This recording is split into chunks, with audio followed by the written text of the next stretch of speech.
All right, we had three breakout questions on the table. The first of which being, there you go. First of which being, what is the thesis of the text?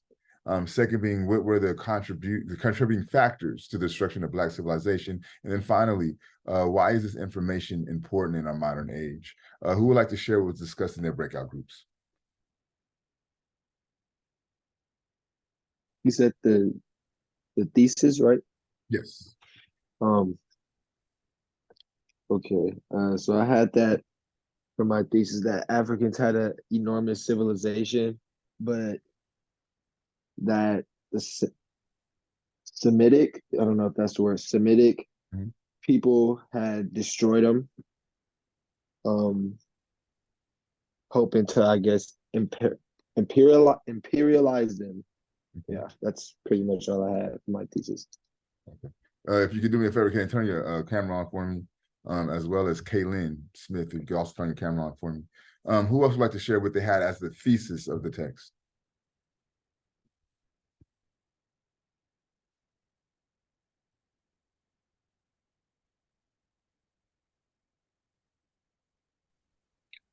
My group discussed how the thesis was about how life was before the Europeans came and took over, and how the expansion of different languages, cultures, and tribes in the world were distributed because they had to flee and separate from big families into small ones to survive for their own good. Thank you, Brian. That's a good call out. We'll get one more about the thesis and we'll move on. What was the thesis? What was discussing your groups?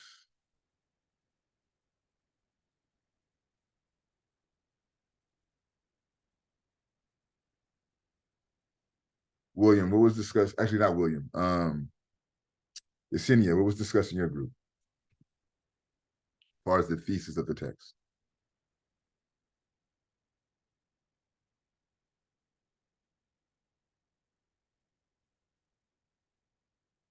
Yesenia, we're waiting on you.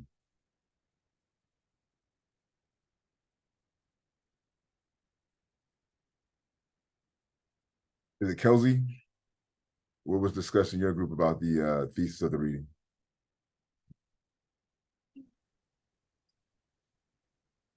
You're unmuted, but we can't hear you.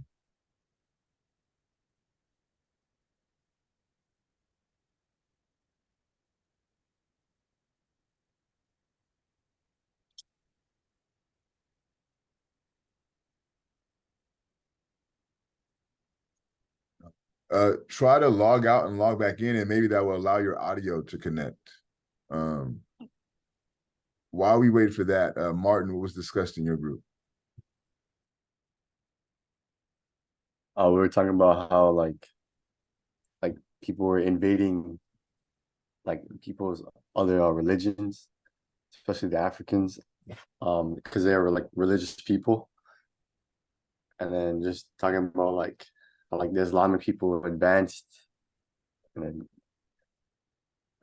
yeah, and then how Jesus Christ like followed the Muslim crescent, and just basically talking about like the history of like each religion, especially Christianity, specifically Christianity. All right. So, what were some of the contributing factors to the destruction of Black civilization? The second question in the breakout groups. Who would like to share? Um, I only had three things I had said. Again, imperialism, legacies that were stolen, nature, and that's all I had. Legacies and nature. Anyone else like to share? What was Oh, we talked about religion having a big impact. Mhm. Perfect. Religion, nature. Thank you. One more. What were some of the contributing factors to the destruction of Black civilization?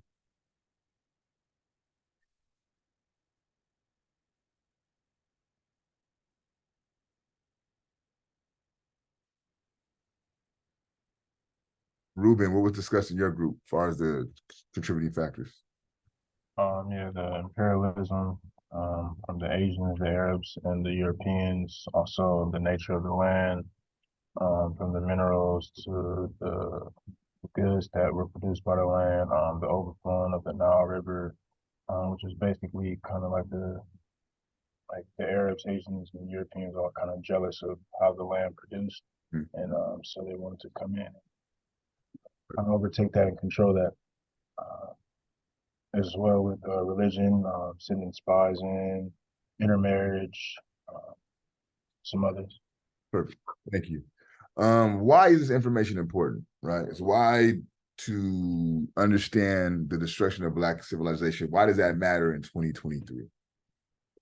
I feel like it's important just because we see it like we see ourselves repeating history almost time and time again throughout like even the readings like from last week's like learning more about the religion and then touching into this reading. I feel like we just see it kind of progressively get worse and worse and then kind of shadowed by other things, or it's not taken as seriously as like other historical events. Perfect. Thank you. Anyone else want to contribute? Why does this information become important? I feel like it's a habit we got from the past because to this day people still like make their own languages and little tribes to survive. Okay, so still pertinent today. One more and we'll move into the lecture. Why does this information? I guess it's kind of like if you're fighting somebody and they got a good right hook and they keep throwing it at you, eventually you're gonna want to see where that's coming from and kind of block it or dodge it or something like that. I think that's a great metaphor. So what Ruben provides for us, right? He uses the metaphor of boxing, right? If you keep getting hit with his right hook, right? You might want to learn how to duck or slip that right hook or block that right hook, right? So as African people, if we continue to fall short to religious imposition, to foreign imposition, right? At some point, by knowing our history, we hopefully can begin to course correct. So I think that's a great way to segue into the reading. The reading. Okay. The reading is the text, The Destruction of Black Civilization. The author is Chancellor Williams. This is what you would call a seminal text. When you say a seminal text, it's a very important, very foundational text within the discipline of Pan-African Studies or Africana Studies. I would argue that it's one of the most comprehensive texts that deals with the historical shortcomings, if you will, of the evolution of African society and the de-evolution of African societies. Looking at the opening paragraph, the sentence that starts with the whole of this second large continent. So the whole of the second large continent was once Balad as Sudan, the land of the Blacks, and not just the southern region to which they had been steadily pushed from the north. After Asian, Greek, and Roman occupation, the term Sudan came to indicate the areas not yet taken from the Blacks and was so extensive with the Ethiopian Empire. Was coextensive, with the Ethiopian Empire. So one thing to understand here as well, right? They're saying that this whole eastern region of Africa that African people ruled would be called the Sudan, right? So that's used as a encompassing term, not how we think about Sudan now as a country within Africa, but this whole portion or this whole region on the eastern portion of Africa was considered as the Sudan, right? Going towards the final paragraph on that page 44, it was pointed out that the study of the Blacks must begin in Kemet or in Egypt because most of their indestructible monuments are there. And further, because many of the artifacts archaeologists have been uncovering during the past 75 years as Kemetic or Egyptian are in fact African. Yet the very heartland of the race and the cradle of civilization were actually further south, below the first cataract, centered around the capital of Napata and Meroe. From there, Black civilization spread north, reaching its most spectacular achievements in what became known as Egyptian civilization. So he's saying conventional wisdom, right, situates Egypt or Kemet as the place to start to investigate the origins of Black civilization, right? But archaeological evidence supports that actually further south from Egypt or Kemet is really where this Black civilization starts off at, and they begin to migrate north into Kemet, okay? Towards the bottom of page 45, a crucial question was how many miles had they put between the slave hunters and themselves? for the kinds of houses and community buildings that they would erect depended directly on the probability of permanent settlement or sudden flight again. In short, they could build large, sturdy, and attractive compound homes and temples of worship or easily demolished huts. So he's talking about, before we get to this passage, right, as Ruben mentions, because of the topography of Kemet, because of the type of landmass that it was, right, because of the climate and the fertile soil, right, everyone wanted to come to Kemet. And if you think about the east coast of Africa and you think about where Kemet sits, it's right along the coast, right? And it also has the Nile Valley running through Kemet. So this brought traders and migrants from Europe, traders and migrants from Asia, traders and migrants from the Arabic parts of the world, right? He's also pointing to the fact that often history is focused on the transatlantic slave trade, right? The enslavement enterprise out of the transatlantic, which is bringing African people from the west coast of Africa to the Americas. Williams wants us to understand that before that even took place, right, there was Arabic invasion and they had their own forms of enslavement enterprise, right? And because of this Arabic enslavement, this caused the folks on the eastern part of Africa to flee and migrate. This is where this passage comes into place, right? So the crucial question was how many miles they put between the enslavers and themselves, right? So they fled to separate themselves from the enslavers, right? But understand this, think about the pyramids that were built, right? Think about the monuments that were built. Think about the massiveness of the temples that were built in Kemet and the lower portions of Kemet. So we know that these people know how to erect these type of monuments in architecture, right? But how long does it take to build that, right? Years, several years, right? And then two, how practical is it to build something that monumentous and takes that amount of time when you know that you might have to tear that shit down and go, right? So what he's pointing us to is the notion that these communities set up little small huts that could be easily taken down and transported, right? So the threat of foreign invasion shifted the architecture from being this grandiose, monumentous developments to more small, destructible tents and huts that can be moved with. This is why this becomes important. Oftentimes when you hear about Africa and the types of homes that are in Africa, they say are just what? Huts, right? This is largely tied up in the historical accounts of anthropologists going into Kemet, viewing what's being constructed or the leftovers of these huts, right? And saying that, well, the only thing that these people could build are huts, when in fact that's inaccurate.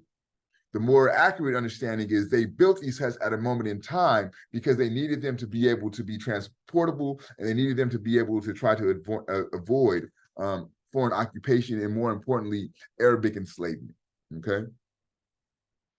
As was pointed out to us earlier, looking on page 46, the second paragraph, it says fragmentation and isolation had two monumentous consequences. The first was that the isolation of various groups led to the development of over 2,000 different dialects and languages. Second, fateful outcome was that the rise of all of these tongues widened the gulf between the blacks that territorially distance had already achieved, right?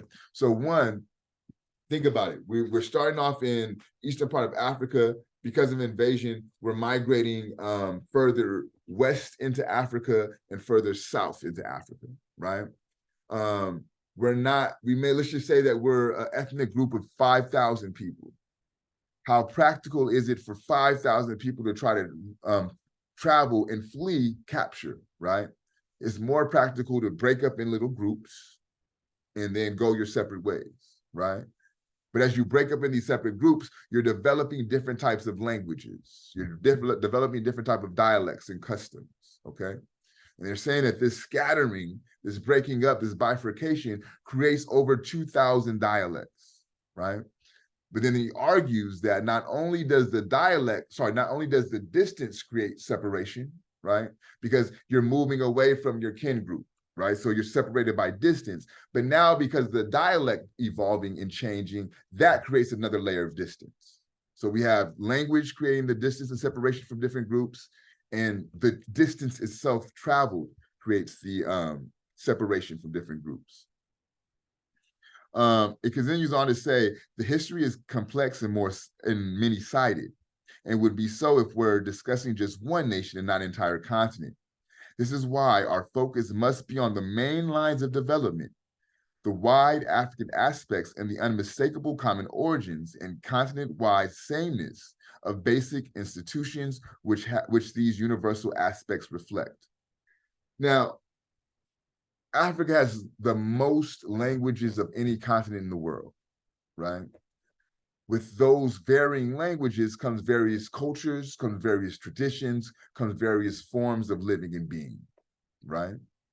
So he's saying it's fucking impossible to try to approximate all this cultural diversity of Africa. We're not even going to try to get into that.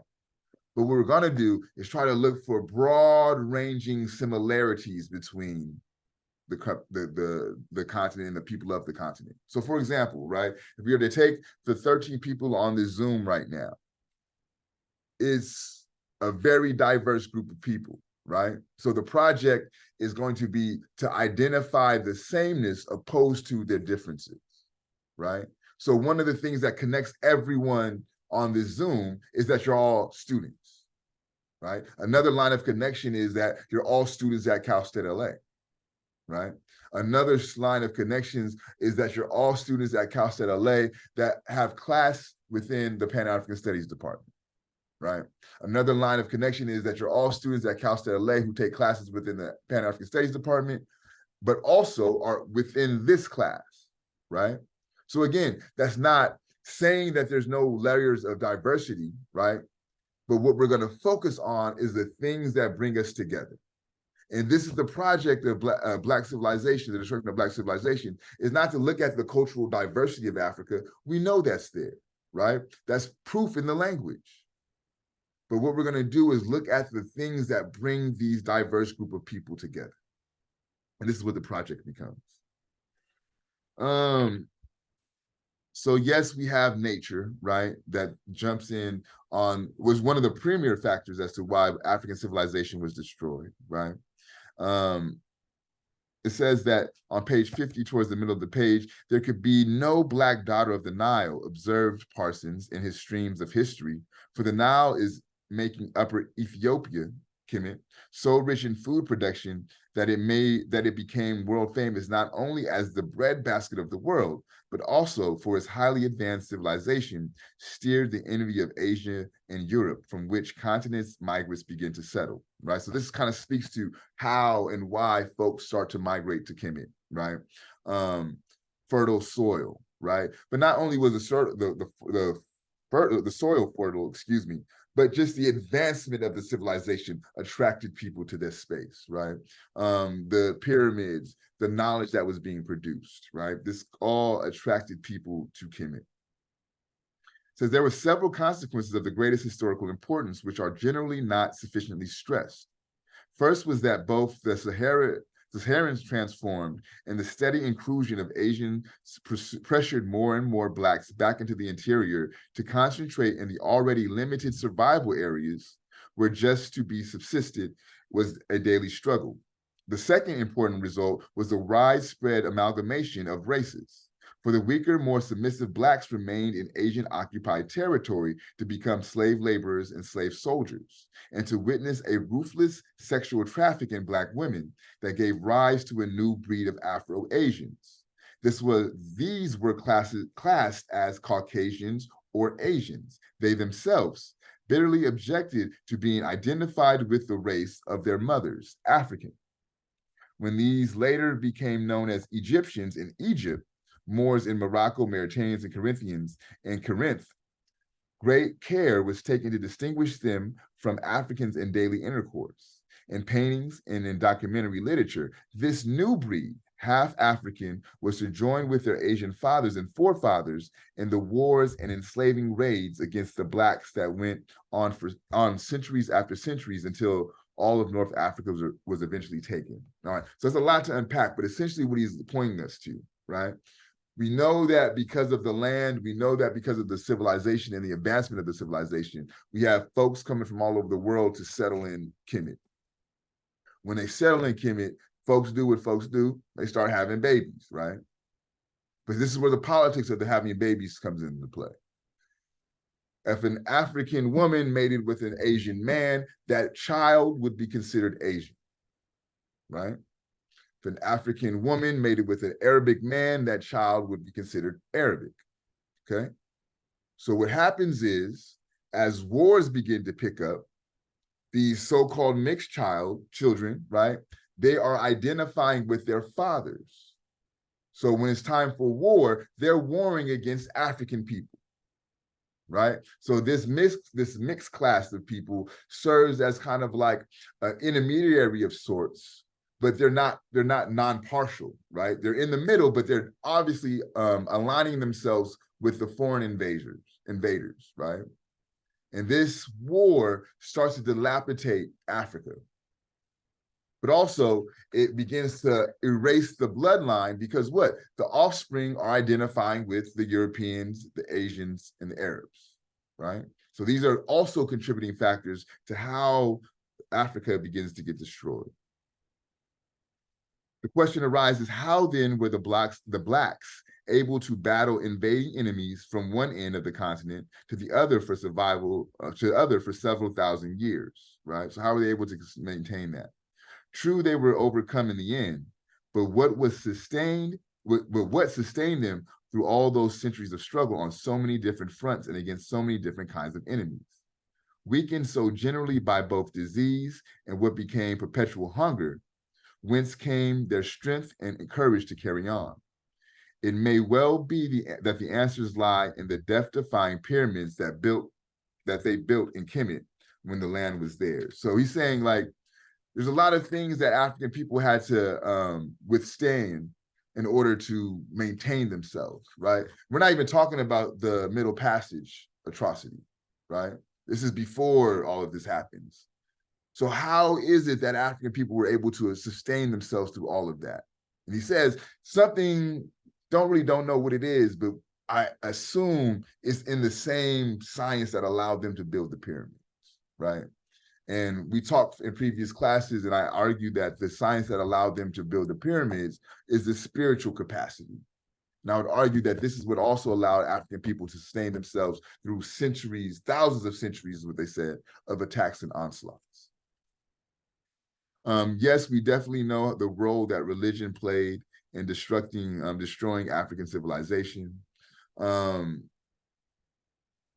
Looking at the page 57, it says blacks at home in Africa and blacks scattered over the world bore the names of their enslavers and oppressors. The ultimate in self-effacement that produced a self-hatred which made pride in the race difficult.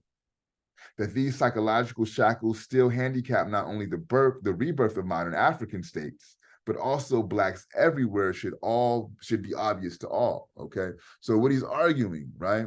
Religion played a role, and then even the names that we carry play a role. So for example, if we were to take William Sanders, right? What he's saying, your last name, Sanders, was placed on you by the individual who owned the plantation that your family worked on, right?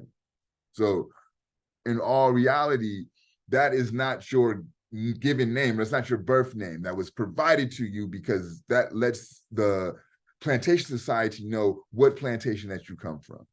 Smith, the same thing. Ruben, I don't know what your last name is, but same thing. I'm not, Olivia, you said that you're mixed, correct? No, I'm not mixed. Okay, I'm sorry. Yeah, it's okay. A lot of people think I am. I just thought you said that. I'm sorry. But same thing for you, right? Your last name signifies the enslaver who your family worked for, right? My original birth last name is Davies, Davies, right? And as I was on my journey to consciousness, I kept coming across this name, Davies. And every time that I seen it, it was either someone who was a captain of an enslavement ship or someone who was very high up in the transatlantic enslavement enterprise, right? So for me, it was an act of harm to, one, pass that name on to my children, right? Or even allow myself to continue to go by that name, right? I play sports, I play football, and you know, sports culture, right? They don't call you by your first name, they call you by your last name, right? So if you do something good on the field, what gets echoed out? Your last name, right? So in a roundabout way, from a sports context, right, all of my accomplishment didn't go to honor me, it went to honor those who oppressed me, right? So I went through the process of legally changing my name to give me an African name that breaks and separates me from the continued abasement of my culture and hanging on to these European names, right? They say that the vestiges of enslavement is your name, your religion, and your language, right? So we already talked about how the name plays out, right?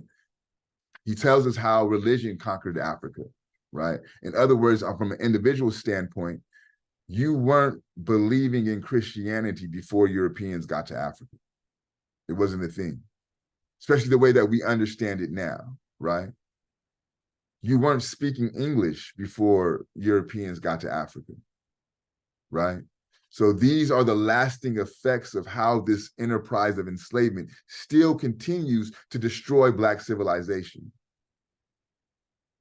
How many Black homes you know with images of Black God or Black Jesus? I would argue very few. How many Black homes you know with images of white God or white Jesus? A lot. Sandra, William, did you know the origins of your last name, as far as how I explained them to you? I didn't know, no. Most don't, right? And this is something that we continue and that we perpetuate without even being aware of us perpetuating our own enslavement, right? So this is, when I say a vestige, it's something that's a lasting effect even after the phenomenon has ended, right? How many years has enslavement been over? Hundreds of years, right? But we still carry the slave's language, the slave master's language. We still carry the slave master's last name. We still carry, more importantly, the slave master's religion, right? So while Chancellor Williams is providing us a context of how these things happened in history, what I'm trying to direct you to and trying to help you understand is that these things are still happening now. We're still being impacted by this destruction. Newsflash, right? If you're paying attention to politics in Africa, you know that there's Asian folks in Africa right now doing the same thing that they were doing that's talked about within the text. There are folks from Asian countries who are going in and marrying African royalty so they could have access to African resources. This is happening right now, right? So if we know history, we know that that left hook is coming, like Ruben told us. But because we don't know history, we're selling off pieces of Africa to the same people who are invading Africa who originally invaded Africa, right? This is how the destruction not only happened then, but how it continues to happen. They talk about the sexual trafficking of African women due to the Arab invasion. This is happening right now. My wife is from Eritrea, which is in East Africa. There is hundreds of thousands of women who seek to migrate into places like Dubai, Iran, and they get sex trafficked. That's historical, right? But if you don't know the history, you don't know the historic origins, you're going to think at Dubai as somewhere as a place that could provide you more opportunity. But if you know history, you know the chances are the way that they relate to us from a historical standpoint can lead you back into another form of enslavement. So this is why these historical understandings become important for thinking about how we move through modern space, right? How nature played a role in destroying Black civilization, right? They didn't have the capacity or the power to be attentive to the way that nature is impacting them, right? But in our current moment, the way that we disregard nature is going to lead to our destruction of this civilization, Global warming, right? This is a byproduct of people in power not being attentive to the role of nature, not honoring and respecting nature, right? But if you don't know history, you can think I could just continue to defile and fuck up nature and be okay. This is why a historical understanding becomes important. This is why Malcolm X says, out of all of our studies, history is best qualified to reward our research. If you want to glean an understanding of something, right? Trace back the history of it, and that will best reward you with the understanding that you may be looking for. We'll transition into our fishbowl. You could talk about the breakout questions. You could read from your journal. You could discuss anything that was talked about in the lecture right now. You do have one time to pass. You have to do 2 per semester. Ruben and Lucas has passed already, so you guys have used your pass. Does anybody want to volunteer for fishbowl? How does fishbowl go again? So all you would do is comment on what you thought of the reading, what you thought of the lecture, or what you thought of the breakout group. My thoughts on the reading was One second. You would like to do yeah, I would like to start. Got you. Anyone else? Okay, Kelly, got you. Thank you. I'll go next. Oh, I'll go And Kaden. last. Unfortunately, kind of weird. We got 3 Ks, Kaden, Kelly, and Kaylin. But it don't mean the same kind of 3 Ks, right? It's just a coincidence. Fuck it. All right. Who would like Kaylin, you can start us off. So like the lecture I felt was more I understood the reading better listening to the lecture. What you're saying about how you explained the last names. That was something I kind of knew about, but not really. And the way you explained it was like definitely eye-opening. I was like, okay, that makes sense. It kind of made me want to give my kid like a whole different last name just to like, but yeah. Okay. Thank you. Who's next? Kelly or Kaden? I didn't know you changed your last name, and I was like, it kind of reminded me like of Malcolm X because I read his autobiography over the summer, and like how he changed his like surname from like Little to X to represent like just his actual family surname that like he doesn't know of, because I feel like a lot of like Black people don't know their actual history or like where they're actually from because like they're enslaved.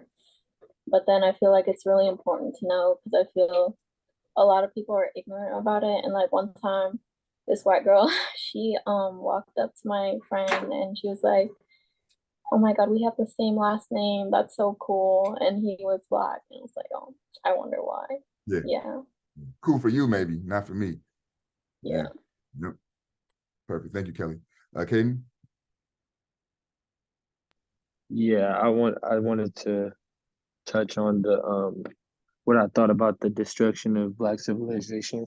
I just thought that I felt like he emphasized the greatness of African civilization, who made specific contributions to art, science, and architecture. I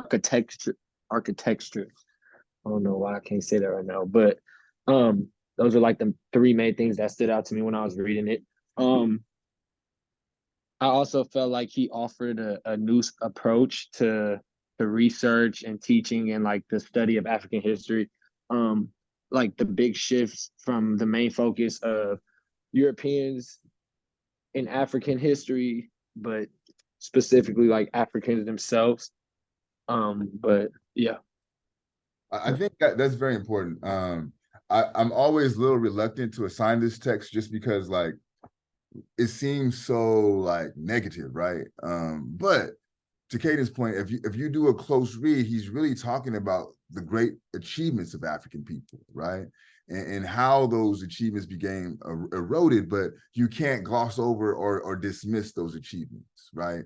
And in fact, not only is it destruction of Black civilization, but the way he's arguing, he's positioning Black civilization, you have to understand that the origins of Black civilization is the origins of civilization as a whole, right? And if you are to look at it from those contexts, you can see how the same forces that destroyed Black civilization also come to destroy all civilizations, right? Nature is something that plays a force in the destruction of all civilizations. I would argue that Greece and Rome had issues with nature, right? Foreign invasions is something that happens to all civilizations and can cause the destruction of those civilizations as well. So I think one of the benefits and the generative forces of Africana studies, of Pan-African studies, and of what I call Black thought is that it provides a grander historical account of history, right? Because if we are just operating off the historical phenomenon of Europeans, right, that can only be traced back to 30,000 years. But again, as you all know, if we are to incorporate the African life experience into that historical moment, that pushes it back to at least 8 million years. So again, one of the missions of Africana studies, of Pan-African studies, is to add to the human project, right? And just by understanding our history adds to the human project, because we're not separate from the human project, right? We're the originators of the human project. And to understand history places us in that proper context. We'll hear a few more questions, comments, or concerns, and we'll call it a day. Preferably, I would love to hear from somebody we have not heard from yet. What are your thoughts? What are you feeling? What are you thinking?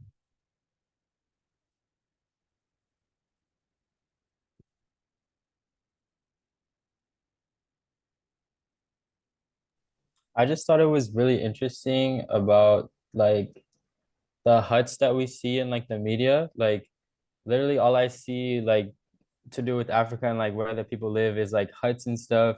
And that's so like stereotypical, but I had no idea like it was built for the transportation and like to keep them protected and ready for whatever's coming. Yeah, good call out. Thank you, Martin. Or William, excuse me. We'll get one more comment, we'll call it a day. Thoughts or feelings from someone we have not heard from.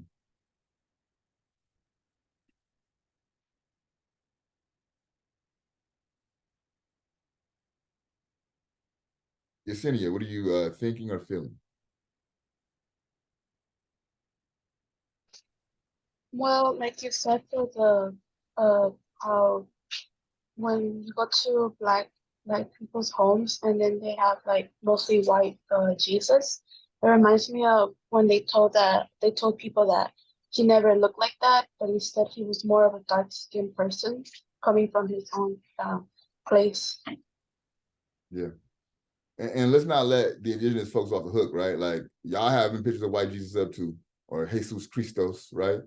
That ain't y'all God either. Like, let's not separate y'all from the bullshit. Like, you are also under the auspice of the same spiritual colonization, if you will, right? And I would argue that if you look at what destroyed indigenous civilizations like the Aztecs and the Incas and etc., it's the same forces, right? So we'll continue this discussion on Wednesday. We'll complete our conversation on the destruction of Black civilization, engage in the second part of the lecture, and then we'll transition into something new next week. If there's no